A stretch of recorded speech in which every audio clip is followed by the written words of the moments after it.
Hi, I'm Courtney Kirschbaum, founder of Job Hunt School. Welcome to Free on Friday, a weekly career event for professionals who want a happier job hunt and career. Each week in Free on Friday, I deliver information and training to answer your questions and get real, actionable strategy in place for your career. If you're a regular, and thank you if you are, you know these are packed with real, actionable content. Now, based on what you shared with us about what you'd like to learn, this week's Free on Friday is the first of an interview series where I'll host guests and ask them your questions. This is the first, and we hope to do more, so please let us know what you think by leaving a comment below, give us a thumbs up, and if you haven't already, feel free to subscribe to this YouTube channel, and you will be the first to know when we post a new show. And not to worry, live Free on Friday events will continue, so look forward to more of those in the future. Today, we are welcoming Andy Mills, a technical recruiter with Vincent Benjamin in Phoenix, Arizona. Before joining Vincent Benjamin, Andy was a recruiting director for 10 years, working at Randstad Technologies, which is the second largest staffing and recruiting firm in the world. He also loves golf, hockey, baseball, Boston sports, and winning. Don't we all? Andy's here to answer the questions you've been emailing and posting on LinkedIn this week. So welcome, Andy Mills. Thank you for joining us for Free on Friday. Really appreciate it. Hey, Courtney. Thanks for having me. Andy, let's start by you telling us where you are in the world, what your kind of job and title is, and then tell us what a typical day is for you. Yep. So again, thanks for having me. Appreciate the opportunity. I live in Arizona, Phoenix, Arizona. I am an IT recruiter for a company based out of Phoenix here, Vincent Benjamin. To get into my typical day, I'll try not to get too detailed, but basically our goal as recruiters is to have approximately 3 interviews set up with candidates for the next day. I always plan the day before what the following day will look like, and I work around those preset 20 to 30 minute interviews that I have with potential candidates. The first thing I do when I get in the morning is I follow up to every email, and voicemail from the prior day. Once I get through all those follow-ups, I typically will, post the job on LinkedIn, send out an email blast, and then I usually have 2 set call blocks a day. A call block is basically an hour and a half of outbound dials and voicemails to potential candidates out of our database. So between the 3 interviews, the 2 call blocks, my follow-ups, and then time to actually type up a submission, we call it, which is when I deem a candidate is a good fit for an opening. The candidate deems the opening is a good fit for them. I also usually have to type up 2 to 3 submissions per day, which can take me anywhere from 20 to 30 minutes per submission. In short, follow-ups, scheduled interviews, outbound phone calls, emails, in-mails, and getting candidates typed up, submitted, resumes ready, formatted, sent to the job opening. Okay, great. That gives us a really good picture. I got a couple of follow-ups on the things that you said. You mentioned outreach from your own database. And one of the questions someone submitted was, once you make contact with a candidate and you've got their resume, how long do you kind of keep them on file? So ideally forever is the perfect answer. The perfect recruiter interviews somebody, gets to know their background, really understands them as a person, what skills they bring, and what jobs they want. So ideally forever. Now, that's not always realistic. A once a month minimum touch point to a candidate, reaching out to them that you've previously interviewed is one thing we try to do. But it's also a two-way relationship. A candidate meets a good recruiter. They obviously can keep up with us as well. But ideally for me, forever, we strive to not only find people jobs, but in a perfect world, we're also here as a talent advisor as well, even if I don't have an opening. Love that. Well, that I think takes us to the next question, which I know everyone's going to want to know the answer to, and it's this. What and how do you want candidates to communicate with you. When, obviously if somebody responds to an advertisement, a post, then that's one thing. But if you haven't posted anything and someone in the Phoenix area or someone that just wants to reach out to a recruiter, just to be proactive, right? That's what we tell candidates to do. Get in front of it, be proactive, show that you have initiative. How do you like for them to engage with you? Ideal inbound connection from a candidate would be an email with an attached resume or an in-mail on LinkedIn. I love Option one is great because we can actually, recruiters and companies, we have the technology to drag the file from the email directly into our database, which parses all important information. So now you have a profile. If you send me a LinkedIn message, I can still download your LinkedIn profile as a PDF, and I can still parse that into my system. All right, job seekers, did you get that? Email or in-mail and attach your resume. Since we're talking about the resume, Andy, tell us, what do you want and expect to see when a candidate sends their resume?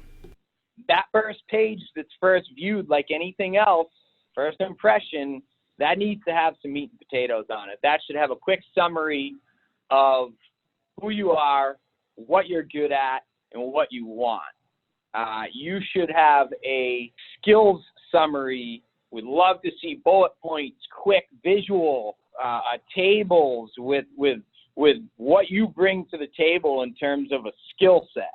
And then we want to jump right to your recent professional experience with bullets that explain day-to-day what you do. We often find great companies, great tenure on a candidate's profile, and then when we read the bullets, it doesn't tell us what the person actually does day-to-day, which then the first question potentially we get from a hiring manager is, what's this person currently doing day-to-day? Okay. That's excellent information. So if somebody sends something to you, you're not looking for a long cover letter or a lot of formal, a lot of lengthy stuff in the email or in the in-mail, right? Yes. Assume a hiring manager doesn't have time to scroll and doesn't have time to go to page 3, 4, and 5 on your resume, and you got a quick 30 seconds of their attention. What else can you tell us about what you should and shouldn't do when you're working with the recruiter? If you're going to contact a recruiter and you're going to build a relationship with a recruiter, just like they're asking you questions, I'm asking you what you bring to the table, you're technical, what you want. You should be asking the recruiter, how well do you know your client? Is there anything I need to tweak to get me an interview because I want an interview? If you don't ask the recruiter questions, you don't know if we know our client or not, you're putting yourself into a situation where there's a chance that you just don't understand what the manager wants to see in the resume. Okay. Okay, good So to know. I would encourage applicants to ask recruiters questions on how they can get the job. And that includes, what should my resume look like? What should I ask for questions in the interview? How well do you know this client? You just ask questions. I love it. Job seekers, did you get all that? Ask questions. What should your resume look like? What questions should you be asking in the interview? How well, ask the recruiter, how well they know their client. That's solid gold, Andy. Thank you. I'm learning from this. Okay, so let's dive into another one of the questions that was submitted. One person asked, now that you are a recruiter, what have you personally witnessed that has profoundly changed your whole paradigm about the hiring process?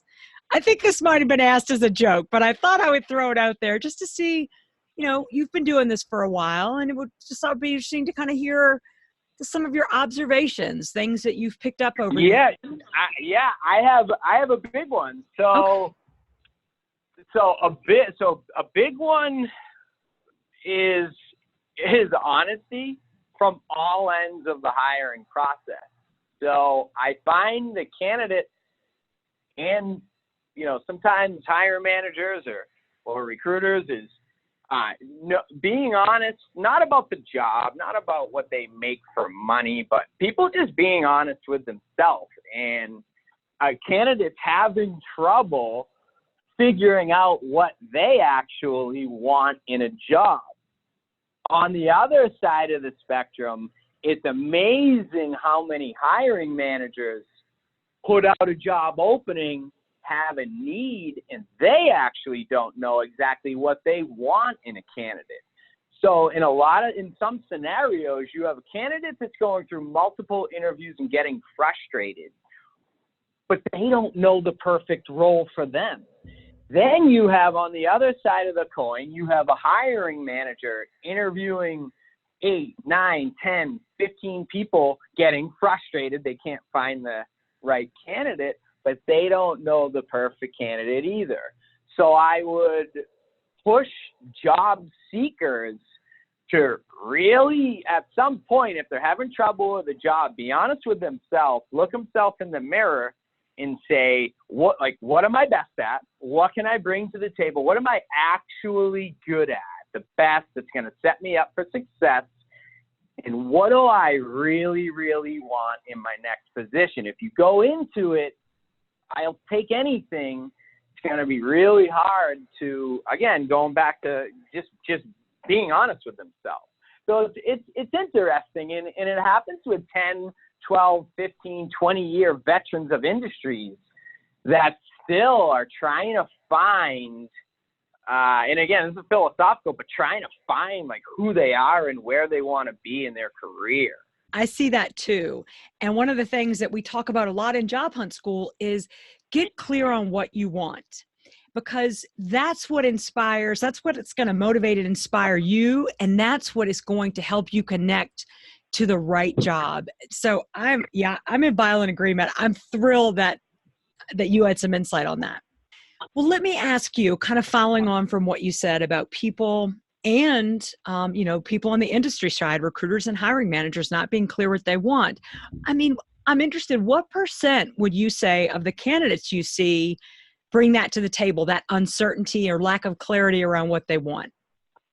For me, I could be pretty confident in saying that only about one in 4 candidates, about a quarter of candidates, okay, actually are, which is pretty substantial, but yes, don't know what they're looking for. I think there's a higher percentage of people that actually don't know, are unaware that they don't know what they were looking for. That's where the tricky part is. A quarter of people know, I'm having trouble, I'm trying to figure it out. But there's another percentage that haven't admitted it or haven't figured it out yet, that they don't know the perfect job for them. That's not necessarily a bad thing, but that's something you should be aware of when you're getting frustrated in your job search, is nobody wants me, but you don't know what you want either. That, I think, is a really good insight. I see that affect a lot of people. And I also see that not maybe wanting to be honest about it and maybe turning it and saying, oh, nobody wants me, or it's ageism, or it's thisism, or it's thatism, when really maybe the person hasn't gotten clear on what they want. For sure. It's just so crucial to know who you are and to know what you want and to go get it. Amen to that. Well, let me take another question that we received this week, and this is a pretty straightforward vanilla question. But sometimes those straightforward vanilla questions are the ones that get the best answer. So here it is. How do you stand out from the rest of the candidates in a job application process? A tailored resume toward the job that you're applying to. This is an interesting topic that comes up a lot. We hear oftentimes from candidates, and keep in mind, it's understandable, I don't want to have 10 resumes for 10 different jobs. This is my profile, and this is what I do. And people can read it, and if the hiring manager doesn't want to interview me, they don't have to. That is, on the one hand, I get it. You don't want to write a resume every night, but that, to me, it separates candidates. First and foremost is, did the person take a little bit of time, tweak a resume, to fit the job they're applying to. And that goes for the first objective that you always see on a resume. If you take the time to put an objective on your resume, please have it fit the job you're applying to. So to see a candidate send a resume that was fit for the job description they're interested in, first and foremost, we love that. That shows initiative.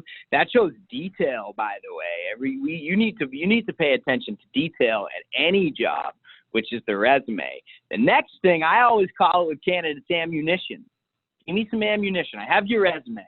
I interviewed you. I can write up a summary. I know how much money you need to make. I know your other opportunities, your location, blah, blah, blah. That's all good. But give me some ammunition, and there's many forms of ammunition. There's proof of work.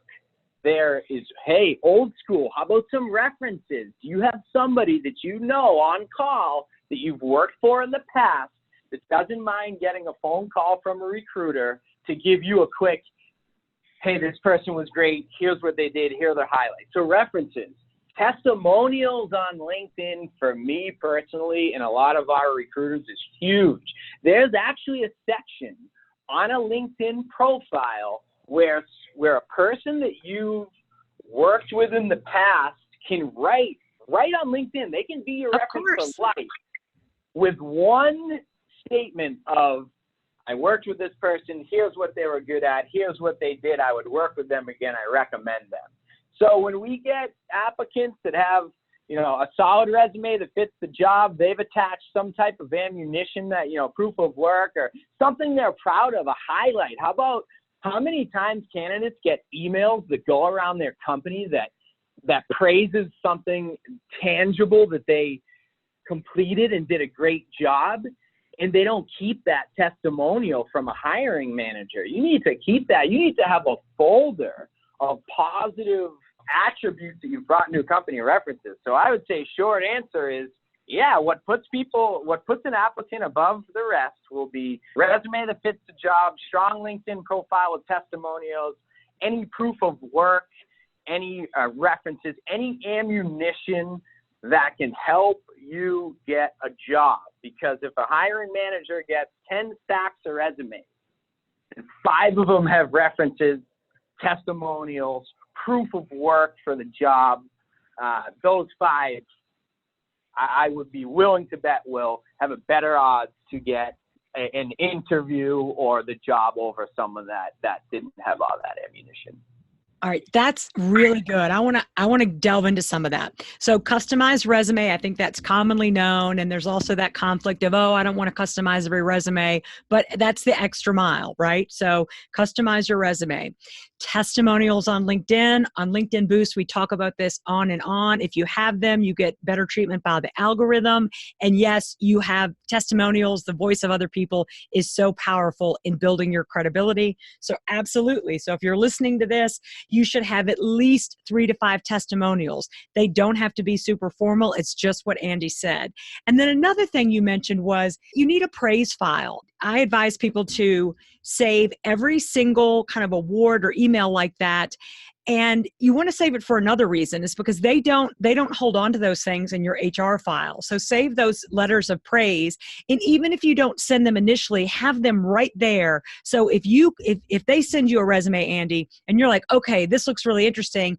And then a candidate can say, Andy, I've got a list of references and I've got a kind of a praise file here. You want me to send that? Would that help you build my case to your client? To me, that you'd be like, oh my God, I've got a winner here. Yes. What we want is candidates who have this information ready to rock and roll if they're going to enter the job search seriously. Got it. I would not recommend for people to put references, listed names, and contact information on a resume. I wouldn't recommend that. I wouldn't recommend a candidate, a job seeker, give a cell phone number and a reference name to every recruiter or person they talk to. I recommend having a folder, having documents on your computer, having a job search area that you can tap into, locked and loaded, ready to go with, here's a reference who will pick up right away. Here's a reference who may take you some time to get a hold of, but really just having all that ready to go. And try not to be frightened. If you're a job seeker and a recruiter asks you for, a reference, think about timing of when the recruiter asks, meaning, did they ask you first conversation and they haven't submitted you yet anywhere? Did they ask you for a reference before they ask you real questions about your background and what you're looking for? Or are they asking you for a reference right before an interview with the client? Are they asking you for a reference after the final round interview that may help you get the job? I would just tell job seekers, have all this information ready to go, but be aware of when and who you give it to. Good. And that's good to know, because you're giving out other people's information. So you need to track who you gave it to and when you gave it to them.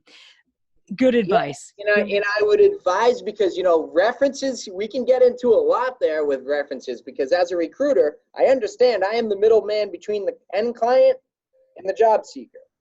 I get that. So job seekers tend to get frustrated when we ask for references sometimes. And I actually understand where the candidate is coming because they may have had 2 other recruiters ask them that day. They may have already given the reference name out 5 times and not been close to landing a job. There's a lot of reasons, but understand us recruiters, why we want them, and then talk with us about when strategically we should use these references to get you a job, because there's no other reason we want to check a reference. It can, it takes our time as well from the recruiting time. It takes the person's time that we call to just make sure you're aware of, the timing of the reference, and that you're comfortable with releasing that information, keeping in mind, if we go back to the ammunition, a strong checked reference is just such a good piece of ammunition to get a job. But use it wisely, I would say. Okay, that's great. I think great advice. Use it wisely, use it with discretion. All right, I want to ask one final question, and it's one that I see causing candidates so much anguish. When you see a gap on somebody's resume or a gap on, their profile or whatever, I guess just if you could talk about how that's interpreted in your industry and how you like to see people handle that. Great question. This comes up a lot. The initial gut reaction when in our industry, when a hiring manager or a person in a hiring capacity sees a gap in a resume is, why wasn't this person employed? I wonder if there's a reason. That's the initial, why weren't you working? Why, and I would urge job seekers to, again, so much awareness in the job hunt is needed. To just be aware of when your gaps are in your resume. Know them. The worst answer is, absolutely. Have an answer prepared. Answer prepared and own it. So whatever the reason is, be honest, a vacation, family member, whatever the issue is, just know it, own it, be ready to talk about it, because it's like anything else. If you don't want to talk about a question or a tough answer, you come across as something's up, something isn't right. A suspect. Yes. If there's a reason, own it and be ready for it. It is a question that I think if a lot of job seekers, once they are put into a hiring capacity, you'll be amazed how many people all of a sudden understand when they look at 10 resumes and 2 of them have a couple 3 to 6 months gaps, for example, it will stand out to you.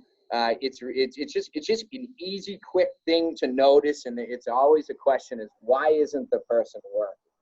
Got it. So gaps happen. They happen to everybody for various reasons. I Gaps hear happen. Yep. taking Gaps care happen. of sick parents, taking a sabbatical, taking care of a sick child was one that, and every time someone's talked to me about a gap, it's always been, something that is going to happen to all of us eventually. I feel like it's almost inevitable. I mean, nobody, I don't know anybody who's worked straight through their life. It's very rare. So what I'm hearing you say is people do notice it, have an answer prepared, and let it be one that you're confident in, because if you are wishy-washy or hemming or hawing or self-conscious, that's just going to make it appear more suspect. But this has been really good. Thank you for being so candid, for sharing such good information, because I know that the job seekers who have listened to this got information they didn't have at the beginning of the interview. And I'll just ask you to leave us with any parting words of wisdom before we close. Sure. Yeah. So first of all, thanks for the opportunity. Pumped to be here. Love this stuff. And I would encourage job seekers to be confident, know yourself, and own it. Thank you, Andy Mills, for such great advice and for a great interview today. Now, Free on Friday regulars have heard me say this many times before. Time is more valuable than money. You can make more money, but you can't make more time. If you want to get more from the time you've invested here today, choose one or two of the things we talked about and get into action. If the clarity section resonated with you and you want to get into action on some of what we covered there, in our latest Job Hunt School free class at smartjobhunting.com, you'll get 20 questions you need to answer to have a successful job hunt and career. When you finish the series, you'll have a method to write a quick, concise summary that recruiters love. And the added benefit of this method is it helps you get that precious clarity that recruiters love and hire for. That class is called 7 Steps to a Better Job Hunt in 7 Days. You can find it at smartjobhunting.com. So choose something that works for you and get into action. That's the message. And if you would be so kind as to thank Andy Mills for donating his time here today, here's how you can do that. Follow Vincent Benjamin for IT and accounting and finance openings. They are on LinkedIn. You can find them in the company section. They're based out of Phoenix, LA, Orange County, and Denver. So give them a follow and share a comment below. Give this episode of Free on Friday a thumbs up. And if you subscribe to this channel, you will be notified as soon as we post new content. And we will be back next Friday with a fresh new episode of Free on Friday, and we'll see you then. I'm Courtney Kirschbaum, founder of Job Hunt School. Thank you so much for joining today.